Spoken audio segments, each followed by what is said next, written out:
Hello and welcome to week 5 of our online book club, reading the final document of the Synod Assembly Together. I'm Avril Baigent, one of the co-founders of the School for Synodality, a project designed to help the Church rise to the challenge of becoming a more listening and discerning missionary community.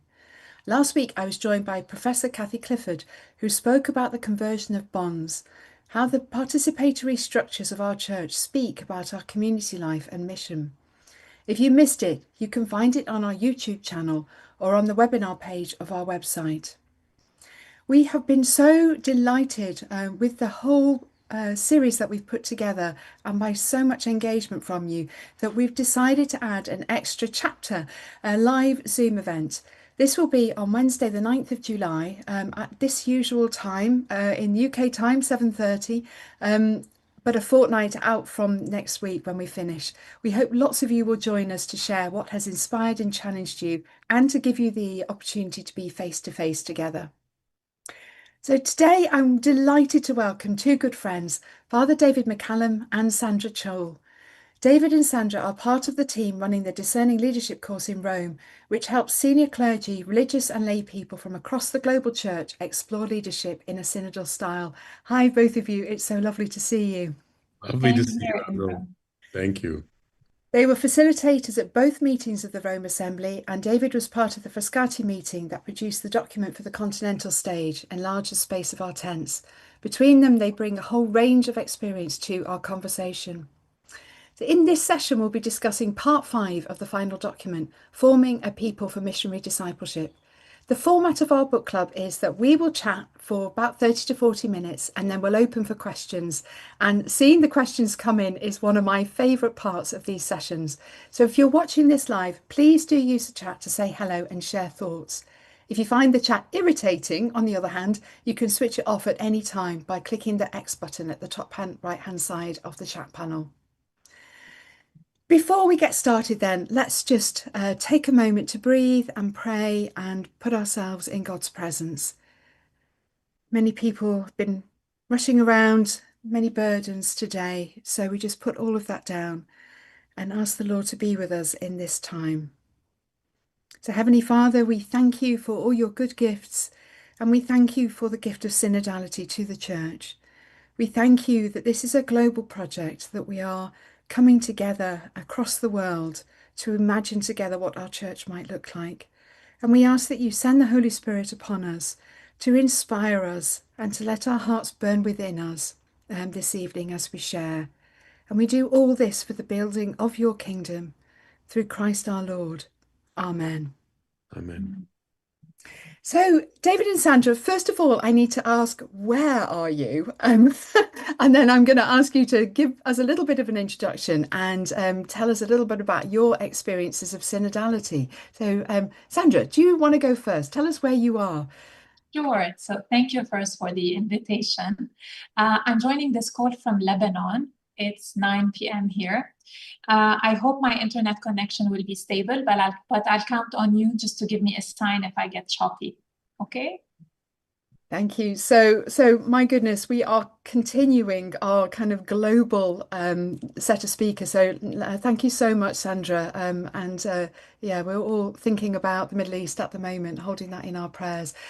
David, where are you? Because you're American, based in Rome, but you're not in either of those places right now. Am I right?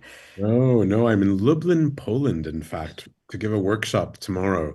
So first time in Lublin. I have a grandmother who's got Polish background and who comes from the north of here, but it's very nice to be here in Central Europe, in Eastern Europe.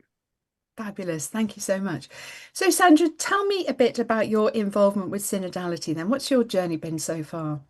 Yeah. Well, as I was reflecting on these experiences of synodality, I realized that in many ways I was prepared for this work before the official launch of the Synod, and even before being fully immersed in the service of the global church with the Discerning Leadership program. I mainly bring a practitioner and lens and experience. I was involved since 2010 in the accompaniment and facilitation of group formations in the Middle East. And after my exposure to the Ignatian spiritual exercises, I began facilitating processes of discernment in common. So I had this experience of the conversation in the Spirit within the Society of Jesus. And this is how, through these formations, I met David and was slowly led to serve the global church through the Discerning Leadership Program since 2019. Regarding the process of the Synod, given my work in Rome, I was not able to be part of the national consultation process in the Middle East. However, I was invited to design and facilitate the process of the Continental Assembly for the 7 Eastern churches. And more recently, I served as a facilitator on the 2 Synodal Assemblies in Rome in 2023 and 2024. And just the experience of seeing how the Spirit is moving these processes has been a real grace, as you know. So I'm very grateful to be part of these processes. Thanks, Sandra. And David, what about you? Tell us a bit about your experiences of synodality. I mean, you're a Jesuit, so you kind of have a head start on the rest of us on this. I don't know about that. I think we like to think that we've been doing discernment in common and this kind of thing for a long time, but the history of all that's been very uneven. And in fact, it's just been fairly recently that the Society of Jesus has rediscovered that this methodology of discernment and decision making is actually something you could do not just individually but corporately. So. But in terms of the synod, I was asked in 2020, 2021 to assist in the commission for the development of the methodology. So I worked with Sister Natalie Beckhardt and her group to put together the Vademecum. I was supporting the USCCB, so the U.S. Bishops Conference, in the diocesan phase, and supporting people in the formation of facilitators for those gatherings. And then, as you mentioned, probably one of the high points of my experience over the last 4 years was at Frascati. When we gathered for those 11 days, I know that you had Anna on this call just not so long ago. And I think for those of us there, that was a profound experience of the Holy Spirit really manifesting in this image of the space being opened in the tent, that invitation of Isaiah. For us, the way that emerged from the deep listening to the experience of people from the very beginning of the diocesan phase and hearing those voices kind of threaded through the whole process has really been one of the great consolations. I too very much appreciated the experience, as you both did, of the facilitation at the 2 October synods. So thanks. Thank you. So just to dive into the content of this section now, we are sort of drawing towards the close of the document, and it's got this piece dedicated to formation. And I have to say that it's been a really regular comment and question all the way through. How do we become better at this? How do we form people for this? What skills do we need? So David, to kick us off, could you just tell us what is formation? I was given a kick on this years and years ago, and a very, very significant volunteer of ours, a very, very smart lady, said to me, Avril, what is formation? I've got no idea what that word means. So before we jump into it, give us an understanding of formation. How is it different from training and studying? And then why do we need formation for synodality? Isn't it just kind of obvious? Yeah. Some of it is, some of it isn't, like a lot of common sense sorts of things. I think that the biggest distinction I would make as an adult educator is that training is really something that we think of in terms of just skills or behaviors. But formation is more than that. It's also more than just learning new things. And that would be simple education, informational learning. But formation is holistic. It really has to take into account our basic fundamental attitudes and values, the ways in which we see and make sense of the world, the ways in which we relate to others, and the way in which we act and co-labor together. I think that the best analogy or the best sort of reference point is that, for instance, religious formation or the religious formation of those who go into monastic or contemplative life or contemplative and active life in the church, it's a long process. It involves ongoing learning, many different types of experiences. A lot of them are learning by doing, not just intellectual learning, but learning that really touches the heart, and learning which impacts us, hopefully in a constructive and productive way, in terms of formation and not deformation, which is something we definitely want to avoid. And along the way, in fact, I think our experience has been that good formation is transformational. The essence of who we are remains, but is brought to another level, and we're given new capacities and new competencies as a result. And why is it important for synodality? I think if we're honest about it, synodality is a call to, in many ways, return to the early spirit and style of the church. And it's a very traditional and conservative thing, in fact, that we're being asked to go back to the early church and to draw inspiration from the way in which people prayed together to make decisions and used a form of authority that was more circular than hierarchical. We as a church, I think, have had many, many centuries, if not millennia, of this experience of a hierarchical church, which gives a lot of clear directive and centralizes authority and establishes a kind of clarity and universality, but often at the expense of participation, of engagement. And so this synodal turn of the church is no small thing. It's a paradigm shift. And in order to, in a sense, embrace a paradigm shift, we actually have to go through our own conversion of our attitudes around authority, our attitudes toward the other, the ways in which we think about the complementarity of our vocations. So there's no sort of easy way to move into synodality and to assume that everybody can just pick it up and run with it. There's a lot of unlearning that we have to do before we can learn our way forward into the synodal path. Maybe Sandra has some thoughts about that too. You know, David, listening to you, I'm reminded of something that Cardinal Gregg kept sharing, that beyond the synod, beyond being an event we attend or a series of reform and results we aspire to in terms of changes in the church, a synod, he said, is above all something we become. So this illusion you're making around being conformed, being renewed in our being, is one of the main, I feel, purposes of synodal formation. It's not just about enacting a list of changes in our parishes or the global church, but it's a way of being that is rooted in listening, in mutual appreciation, in this commitment to learning and growing together. And one of the elements in the document that really struck me was in, I think, point 142, that was inviting us to be conformed, to live a life according to the Spirit. So a synodal formation that genuinely transforms us, and that is not just intellectual or technique-based. Yeah. I think that helps to explain really how this it needs a lot of intention, it needs some commitment, and that we in some ways, I don't know, in some ways we kind of just thought we could move into this synodal mode, you know, that okay, here it is, you know, here's the understanding of it. I mean, the Vademecum, David, was a piece of work, it really was, but it got us so far, didn't it? You know, there was a lot in there, but it got us so far. So, Sandra, what different needs of different groups? I mean, you work with lots of different kinds of people, you know, priests, religious, lay people, all kinds of different people. But it might not just be a case of, you know, one size fits all. We might just need to kind of go down a differentiated route. Yeah.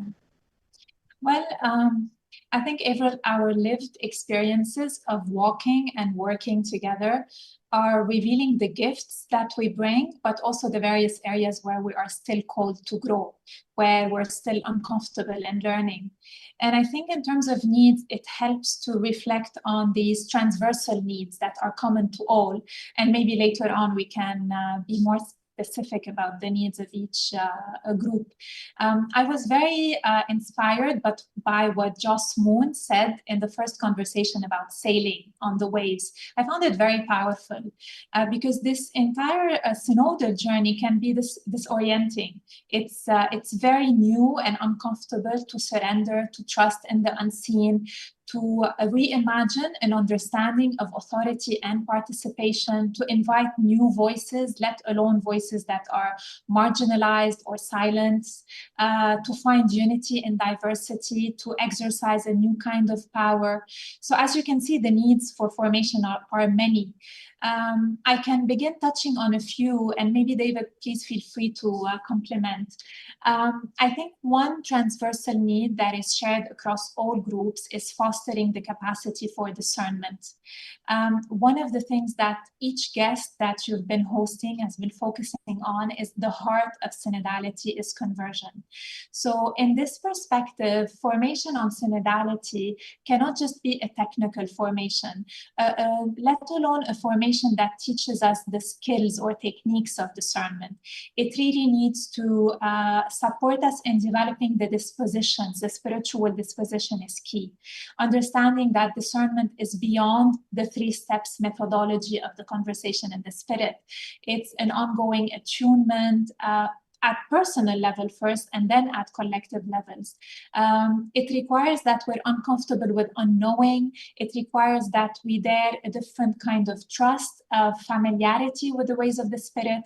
It's an ongoing process of conversion.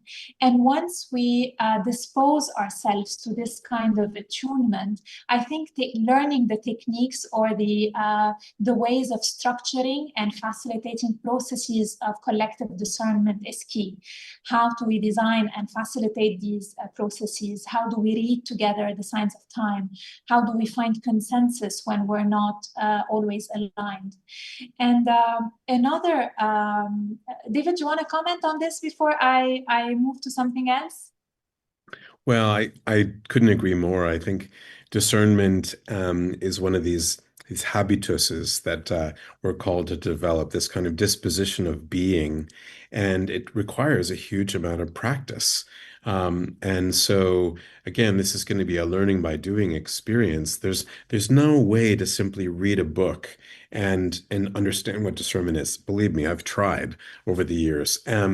But neither do we know necessarily exactly how to have encounters anymore, or listen, or speak with intention.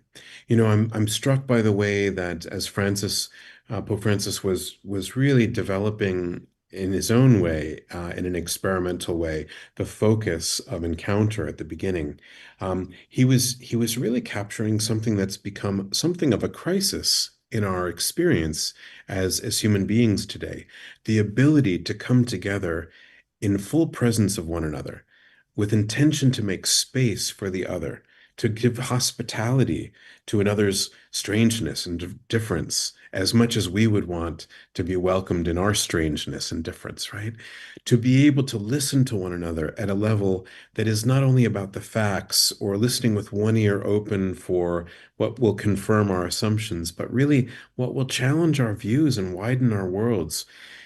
You know, in the polarized context in which we're living, this synodal inspiration to encounter, to deep listening, to intentional speaking, to discernment feels like the Holy Spirit's gift, not just to the church, but to the world. It's a service that the church can do for the world today to deepen these skills and competencies that Sandra had begun us reflecting upon. Yeah. And so, Yeah. I mean, go on, Sandra. No, go ahead, Avril.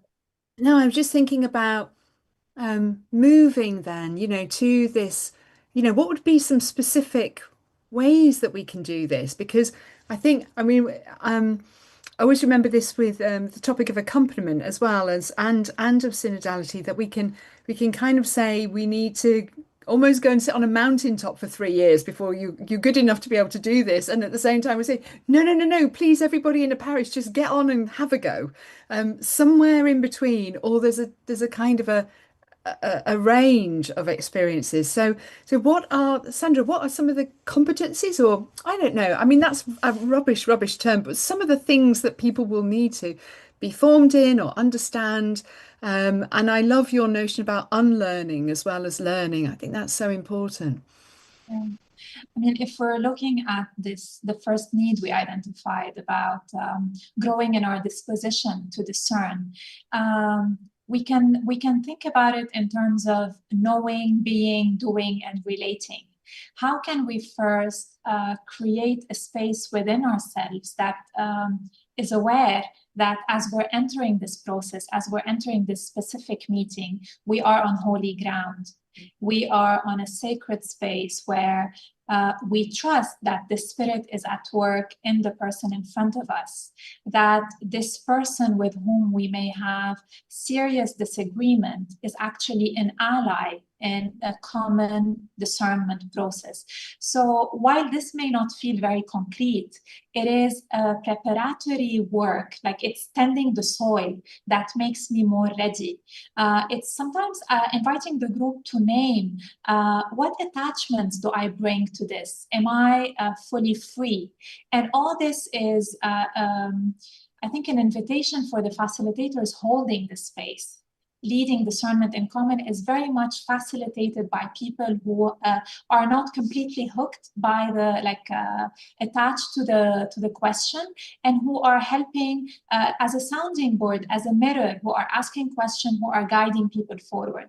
And of course, the structure of the conversation in the Spirit helps, not because we like to be stifled, but when I know that I have a limited amount of time, I'm respecting the mutuality of this encounter. I'm being encouraged to speak from my personal experience, and then to listen to another person who is sharing the fruits of their own prayer. So there are like small things and competence, and I think we will touch more on these when we turn to the question related to what are the implications of synodality on synodal formation. I just want to add a couple of thoughts, and David, please feel free to elaborate more in terms of the needs of the specific groups. Whenever we bring people together in a synodal journey, it's very natural that people come with very opposing views. So there's a growing need for everybody in a formation that supports our capacity to be with conflict, to grow more open to diverse perspectives, to experience different voices, not as a threat to our authority or as a threat to the cohesion of the group. By our own upbringing, sometimes we bring various sensitivities. Some of us find it easier to avoid conflict or to conceal it, while others are more comfortable in being more confrontational. So one need for formation is to help us explore our own preferences for conflict, and to make space to invite us to transform it using tools and methods and concrete exercises, but also moments of prayer and conversation in the Spirit. Oh, that's super helpful. Thank you. And David, I mean, you know, sort of Jesuits are priests as well as obviously being in religious life. Do you think there's specific formation needs? I mean, I know a lot of people on the call will be interested in this, and we have got priests and religious watching this too. Do you think there are specific formation needs for clergy? Oh, undoubtedly. You know, we're human like everybody else, and so on this learning journey, I think one of the challenges, to be honest with you, around the way in which we do our theology about ordination is that there are certain claims we make about a change that takes place supernaturally during the course of ordination, which automatically gives people the capacity to govern, for instance, to have leadership roles. Now, I have to say, in my formation, and I know that in most seminaries and diocesan formation, there is no attention to leadership, not a hint of it. And so, of course, a person who's ordained will have plenty of theology and preparation to exercise the sacraments, but to lead, no, that's something that doesn't come magically with ordination. And so, this is clearly an area which could be developed, but not for priests or bishops alone. I think one of the things that I learned and was most grateful for in my own preparation through theology was I was studying with lay people. I was studying with women religious, and we were in the questions together. We often had a different point of view and a different perspective and a different stake in the conversation. But being in the conversation together meant that we were co-inquirers about this reality of what it means to be church, what it means to be in communion and have mission together. How do we define these complementarities of our vocations in a way that we see ourselves as part of a team, not as competitors for some kind of zero-sum game of attention or recognition or authority. That experience of formation for me was so powerful. And I think to myself, how in the world do us, as priests, if we're not getting that kind of formation, how do we find it afterwards?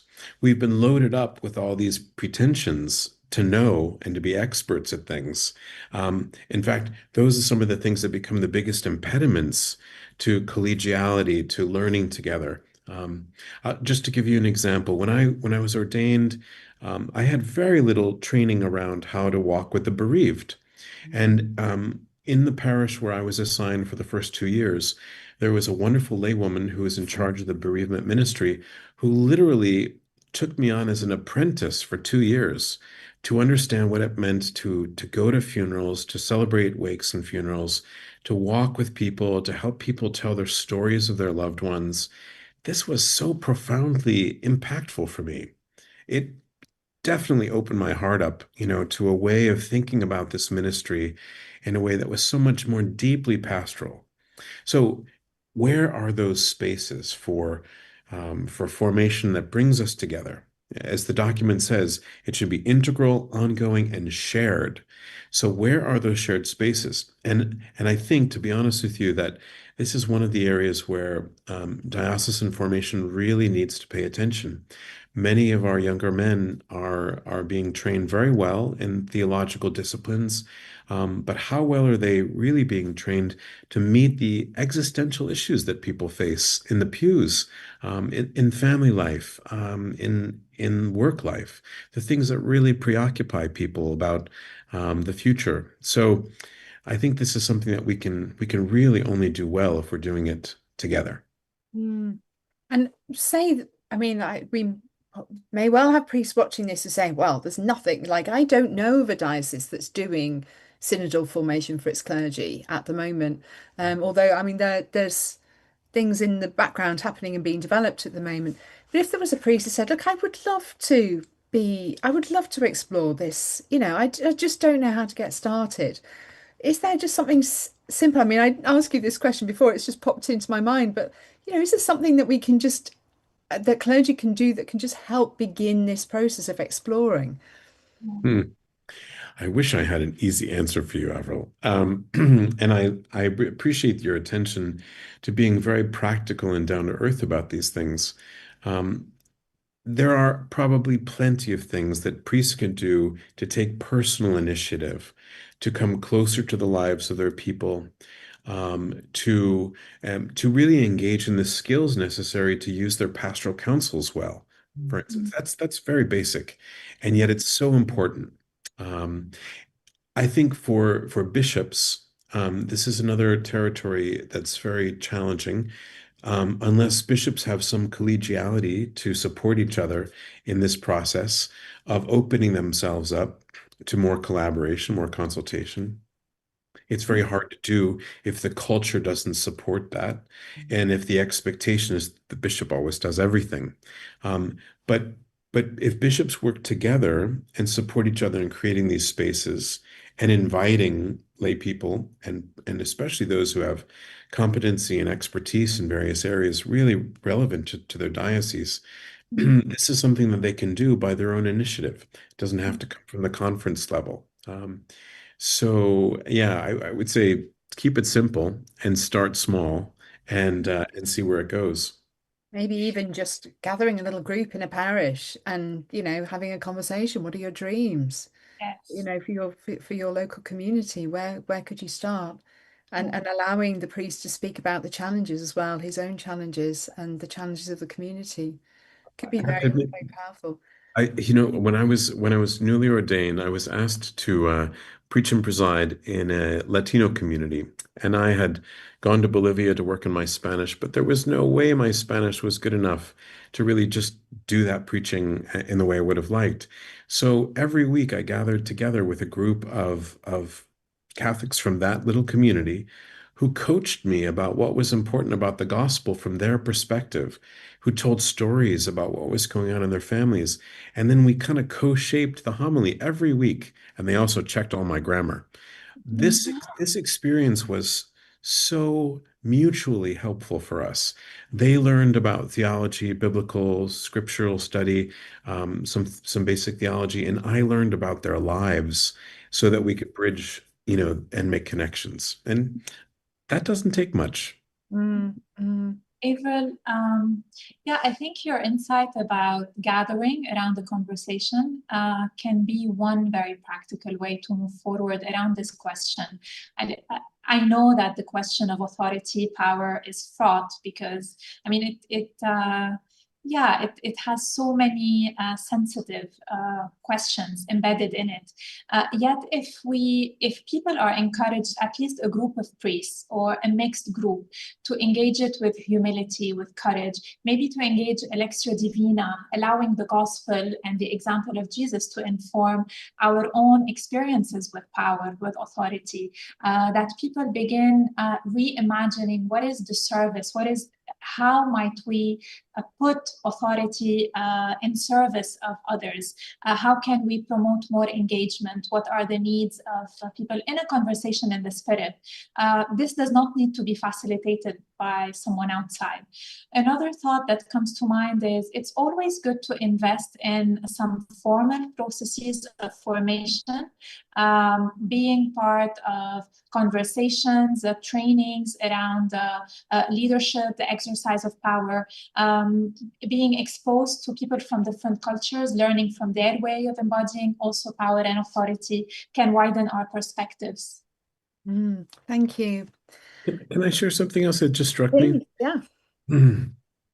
I think sometimes if we approach the formation for synodality as yet another task, then we're just really aiming for disaster. So there are so many basic needs and challenges that pastors and priests face within their parishes and bishops within their dioceses. And if they were simply to take a synodal approach to a collective problem solving and to basically handling the daily challenges of their work, their ministry in a collaborative, participative way, this in itself is the path, to greater synodality. And with that mutual understanding and respect that's grown and developed in the service of real needs, this synodal path, I think, matures without it necessarily having to be the specific focus or intention of the formation experience. And in many ways, synodality is pairing the original why of the gospel with the way. And this kind of connecting of purpose with process, I think is something that's quite natural for those who realize this is a better way to go than to try to do everything themselves or to do things in a top-down unilateral way. Yeah, thank you. Yes, interestingly, in our diocese, we had a tricky conversation to have between the priests and the diocese on the levy, which is the amount of money that every parish pays to the diocese. And instead of the COO just getting up, our chief operating officer just getting up, doing a presentation and saying, there you are, suck it up, they had conversation in the spirit and it placed the priests as experts. They were experts in their parish finances. They knew, what was going on. And there was a co-responsibility in the room. It was a much, much more positive conversation than it would have been otherwise. So yeah, I think we need to. This is a great tool that we can use more broadly. Sandra, I want to jump in and move us on a little bit. How do you think synodality might change our wider formation processes?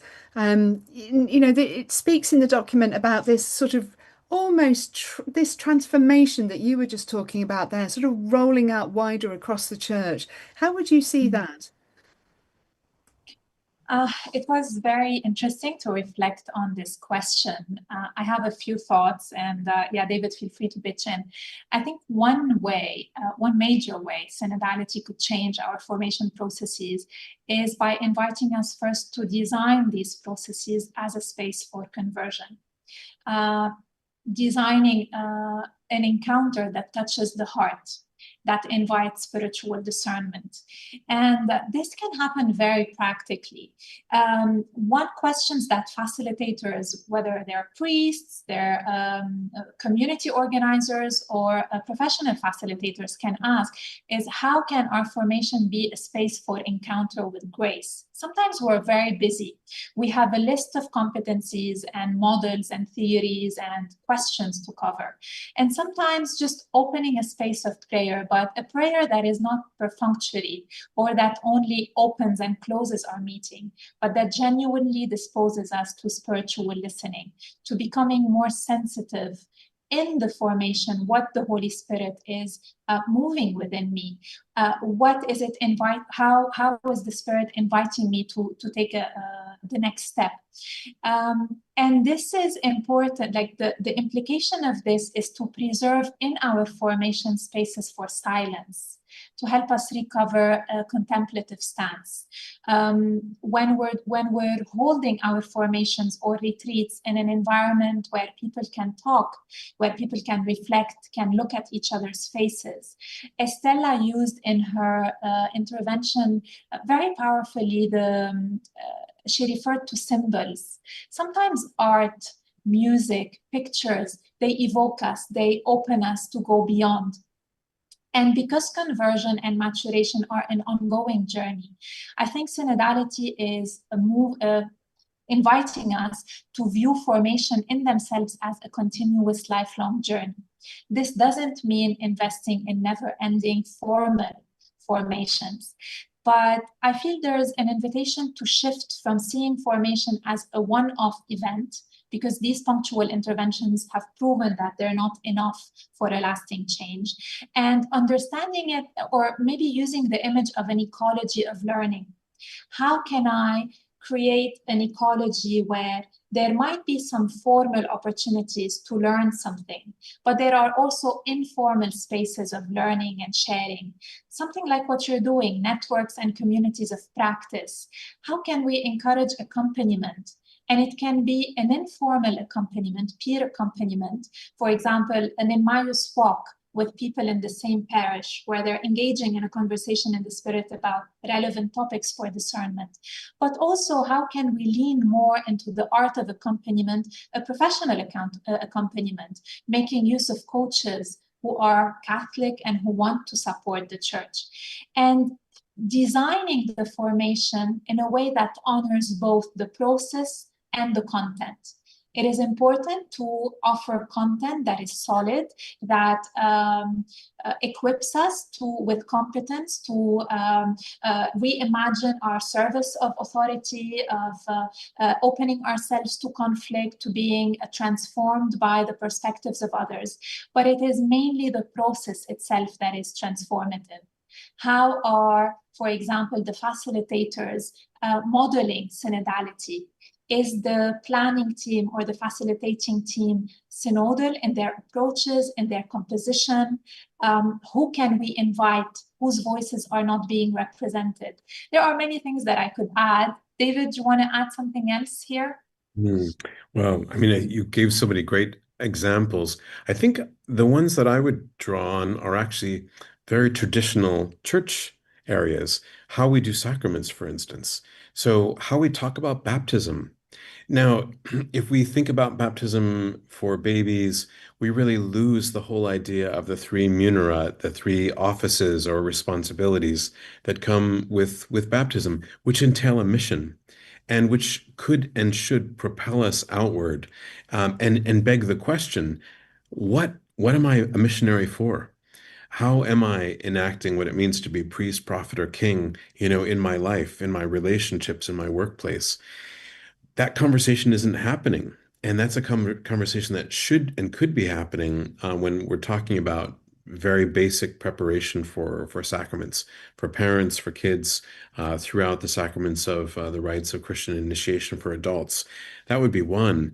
Another is, I think there's a lot of people who are curious about their faith and the way that we explore and unpack catechism, which again is spoken of in the document.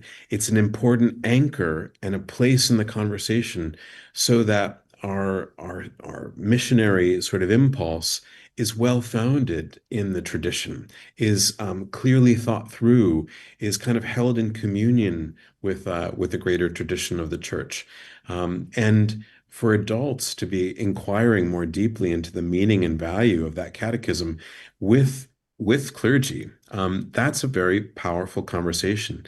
And it's one that naturally is updating and revising our ways of talking about our faith in a way that really meet the existential challenges and experiences that people have. Um, those are a few that I would suggest. You're reminding me that years ago, when my oldest daughter made her first communion, the parish sister who was running the program, she, after about 2 weeks of the parents' meeting, she took me to one side. She said, "Avril, I hate doing these. Will you do them?" And I looked and I thought, oh, golly, these people are all my friends. And they didn't, I wasn't working. I was raising my family. I wasn't working in the church at the time. Okay, I'll do this, but whatever we do, I'm going to have to face at the school gate the next day. And we were using quite a sort of technical set of videos, and we had a mixture of non-Catholic parents, Catholic parents, people without English as their first language. And so we ditched the videos, and I asked them instead to talk with each other around tables on, why do you want your child to be a Catholic? What is it about the Catholic faith which means that you're giving up your Wednesday evenings to come out here and be part of this? And oh my gosh, the conversation was amazing. We had people in tears. People were talking about their grandparents. They were talking about the church as this something. I'm not Catholic, but I'm something about the Catholic Church that I want my children to belong to, and actually once we started unpacking this, we just heard so much about their lives and what their true desire was. It was very rich. So I can just imagine that if we took some of that into our sacramental programs, allowed people to speak about their own faith, allowed people to speak about their hopes and dreams, alongside some good solid teaching, could be really transformative for people. And their questions, because I think it's in the questions, the doubts, the sort of uncertainties we have, that the richest territory for our learning and self-reflection is the deepening of our theological appropriation of our faith as adults. That's a conversation I think so many adults would love to have, but they don't know where to go. And again, if clergy have the courage to enter into those conversations, not only with answers, but with their own questions, then the richness of those conversations can be quite profound. But again, I think that's a synodal conversion. The idea that we would hold our truths lightly enough to also be very honest about the real spaces of our doubts and questions, and to know that's where God is constantly encouraging us to let go and then to rediscover God as a greater God than we held before. Yeah, yeah. So we're coming to the end of our conversation now, and it's lovely with the two of you on. I really feel like we could be talking all night, but I cannot let the people who run Discerning Leadership go without getting you to talk a bit about synodal leadership for us. So, we've had loads of questions on this. The document speaks about formation for leadership, formation for bishops and priests and other people. How do you think synodal leadership differs from just straight up leadership? David, you were the dean of a business. Am I right? Did I remember that rightly? So you were teaching straight up business management theory and became a Jesuit, and now you're applying this to the sort of church leadership. What do you see about as different in this form of synodal leadership? Well, the funny thing is good leadership. And so, that's going to look different contextually from one culture to the next. the social contracts that are in play when people are looking to leaders to set direction, to provide protection, to offer resources. Those contracts look different from one culture to the next. A highly individualistic, Western culture will look one way, and the need for democracy and voice and all that stuff will be very apparent. In another culture, which is more traditional, more communal, the place of the leader and having a strong voice, a clear, sort of foundation to stand on, those things are very important.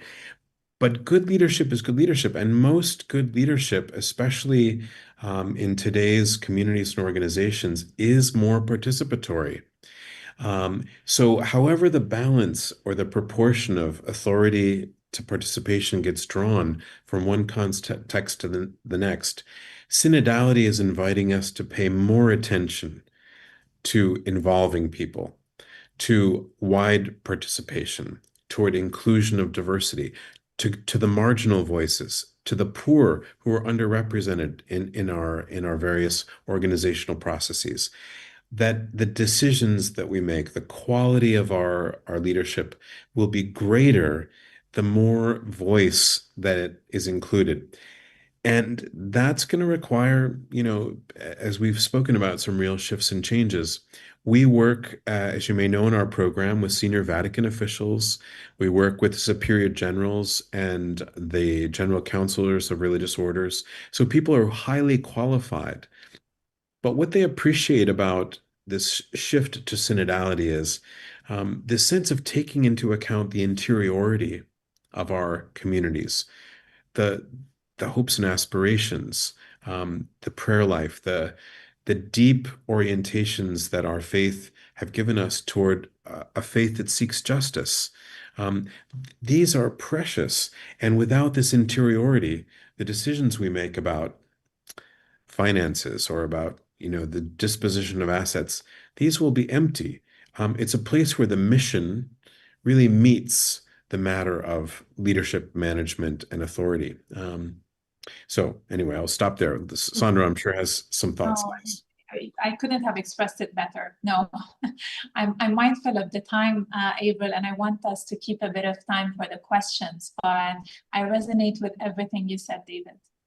Sandra, tell us before we will jump to the questions in just a minute, but so people, if you're watching this live, do stick your questions in the chat for us and we'll get to them. But Sandra, what do you think is the hardest thing when people come on this course for them to get their heads around or to get their hearts around?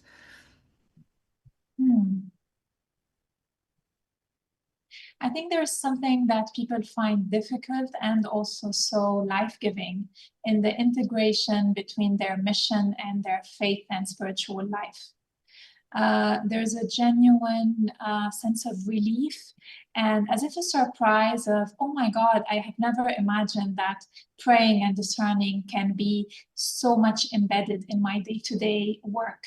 Many of our participants are engaged in regular prayer practices, but they are busy, they are running, and this invitation to, instead of seeing prayer and discernment as something we do, but rather an inner orientation, has really not only surprised them, but infused a sense of joy and a missionary impulse. They leave the course aware of the complexity of their challenges, but in many ways affirmed, consoled, and strengthened. How wonderful. Sounds fantastic. So the very, very last thing I just want to ask you is what was your favorite line or phrase from this section or from the document generally? Well, the sentence that comes to mind does not come from this section. It comes from section 1. It is from points 47 and 48. Let me have them here in front of me. The section is Synodality as Prophetic in Today's World. And it says, practiced with humility, the synodal style enables the church to be a prophetic voice. In today's world, a synodal church is like a standard lifted up among the nations. The synodal way of living relationships is a form of testimony offered to society. Beautiful. So fabulous. I was looking at that passage today, actually, a standard lifted up to the world. Wouldn't that be fabulous, folks? This is what we're aiming for. David, what about you? Well, I have to admit, this section 5, it falls a little flat relative to the rest of the document in terms of uplifting kind of inspirational phrases. And I think we all knew that when we were going through the process because it's practical. But there's something about in paragraph 145, there's a vision for how this synodal space can become a laboratory of dialogue. A laboratory of dialogue with the men and women of our time, and that it can help illuminate our search for meaning. For me, that's quite profound. This is the boat we're all in. And we have big questions about the directions that things are taking for the future, for the world, for the church. But to be in a workshop or a laboratory that's experimental, that really sees the faith as a resource, but it's not the last word. The last word is the one that's continually being spoken and unfolding through our prayer and through our communion and through our participation in mission. That's exciting to me. That's exciting. Fabulous, thank you. So I'm going to jump into some questions now. We have, as ever, had lots. We have a very feisty group of people on with us. I love it. So to put a kind of a devil's advocate voice or somebody Holdfast has said there's a lot of empty, vague corporate and NGO style speaks. They're worried about like what is the content? Is the church just not going to be suffocated by wading through kind of endless rounds and rounds of listening and discerning? So what would you say to that? Are we just never going to get anywhere if we get stuck in synodality? Well, some people have varying tolerances for process, let's say. And for those who want to get to the meat of things right away, um, yes, and there's a space for relationships as well as the tasks, and we have to hold that polarity and manage it quite carefully. We live in church communities that are often more characterized by alienation and kind of compartmentalization than they do feel like places of closeness, communion, and belonging. So I think there's got to be a bit of patience for process and also really room to get things done. So circularity and direction at the same time, right? Yeah. Yeah. Yeah, I would say we learn synodality by doing it. It is a process that is inherently experiential and relational. And the process itself does not need to be empty. It has a question, it has a focus. So whenever we're inviting participants to think about something, to bring their cases, to discern, there's also the responsibility of whoever is entrusted with making the decision to making sure that we get somewhere. Otherwise, we will be just stuck in the shadow of over circularity and participation. And this is not what synodality is about. Yeah, I think I agree with you that if it's a true discernment, it drives you. There has to be change. Once you've had that, if you have a heart-to-heart conversion moment in a conversation with somebody, it breaks your heart a bit, or it should do. And it then makes the moving forward on that more possible. Early days, I remember somebody saying to me, synodality has to have consequences, and if it doesn't have consequences, it's a talking shop. Hold fast, I totally agree. I have been in those meetings going round and round and round, but that isn't synodality. I think if we truly do discern the Holy Spirit, we are moved. You get sometimes a massive kick up the bottom in order to get moving as a community because of that very process. So I would say slow down to speed up. Sometimes we can resolve really intractable problems like this, but then you have to move. You have to move. So let me pick up a question from Jaycee here, which I think is a really kind of topical one. She says, contexts that are often more polarized, like the US, how do you recommend the initial stages of building trust around the idea of synodality? I think that's such a great question. Like, how do you even communicate this idea to people where there's cynicism or mistrust already? Hmm. To be honest with you, I think that there's always going to be some who will be resistant.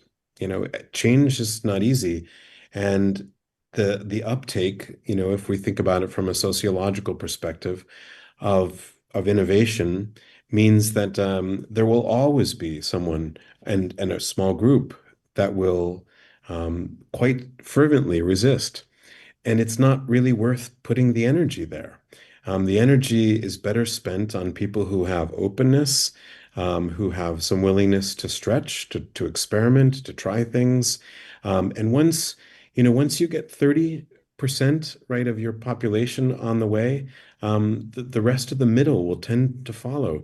It's really, I know that there's a lot of frustration that some bishops and priests feel very, I think, threatened by this or feel very protective of something important to them that they're trying to defend, and so they resist synodality. It's important to listen to them. It's important to understand their positions, and often I don't think they're being heard. That was one of the failures of our synodal process, in my opinion, from the very beginning. We didn't include parish priests. I think this has already been a matter that you've paid attention to. We needed to do better, and we have to still continue to do better on that. Diocesan priests and bishops have to be part of this process, and knowing where they stand and why.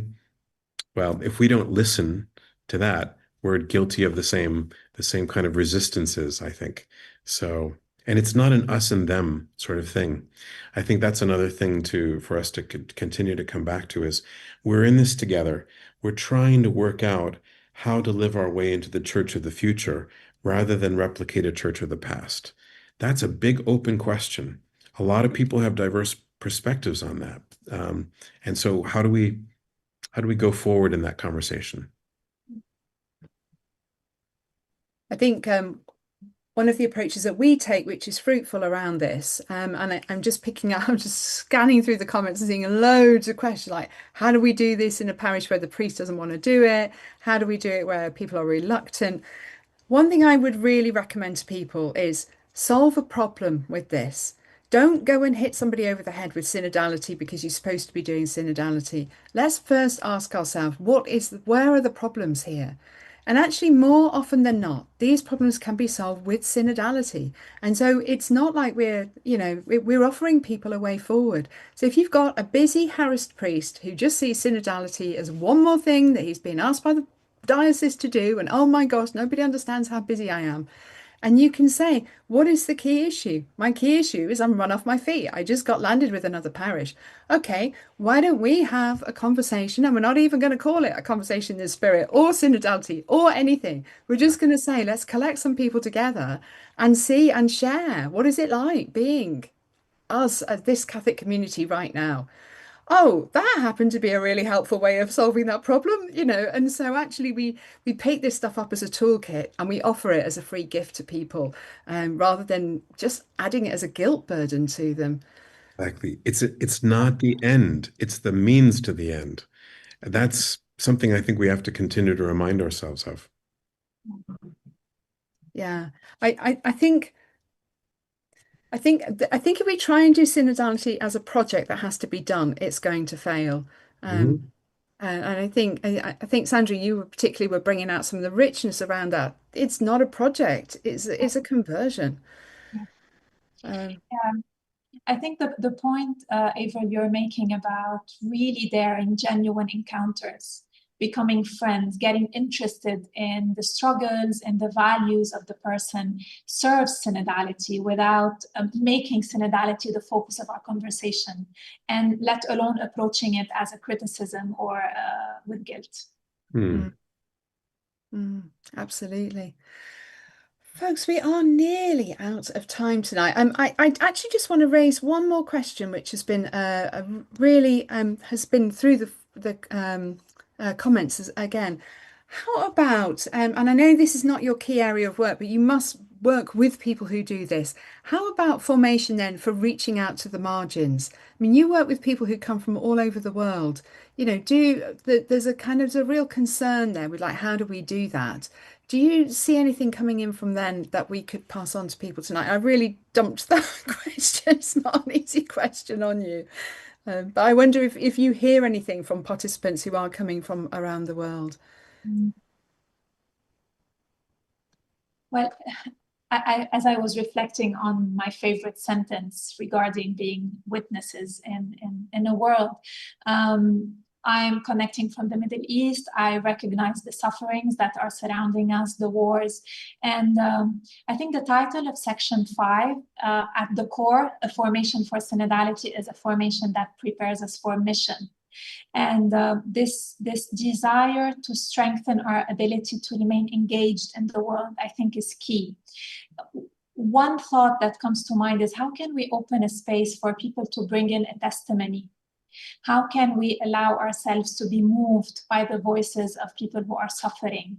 If we cannot bring them to the parishes because of distances or geographic constraints, how can we connect with people we know are struggling, just so that they give us an experience of the lived peripheries? And maybe later on bring this to prayer and just discern, like, what is moving within me as I receive this testimony? This is one way, because I feel it helps us maintain our heart engaged in the pain and allowing the suffering to renew our witnessing.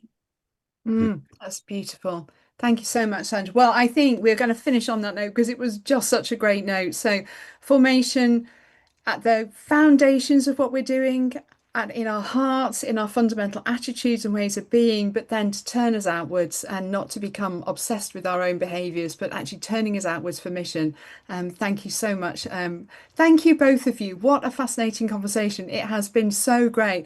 And I think, people would have been able to offer their own reflections into us, but have really learned a lot tonight. It's been absolutely wonderful. So, next week is our final week. I can't believe it. We are on week 6 next week, and I'm really excited to be joined by Jason Gordon, Archbishop of Port of Spain and Trinidad and Tobago. And we're really not supposed to have had favourites, but he was just a fantastic person of passion and stories. He's got so much to share with us. He's president of the Caribbean Bishops' Conference, and they are really going for it. So if you want to know, what does a synodal diocese look like? What are the kind of things it really builds on what we've been talking about with David and Sandra this evening? But how is an archbishop transforming his diocese to become much more synodal into the future? And so he's going to share stories and practical next steps that really show what implementing the document might look like. And I know everybody's going to really enjoy that. It's a fantastic end to our series. And in the meantime, you can find lots of resources on practicing synodality on our website, including the sign-ups for the extra chapter on 9th of July and our next round of facilitator training. So thank you to our fabulous speakers this evening. Thank you to David and Sandra. Thank you to everybody. Do share this webinar with anybody you think would be interested, and we'll see you again next time. Bye-bye and God bless.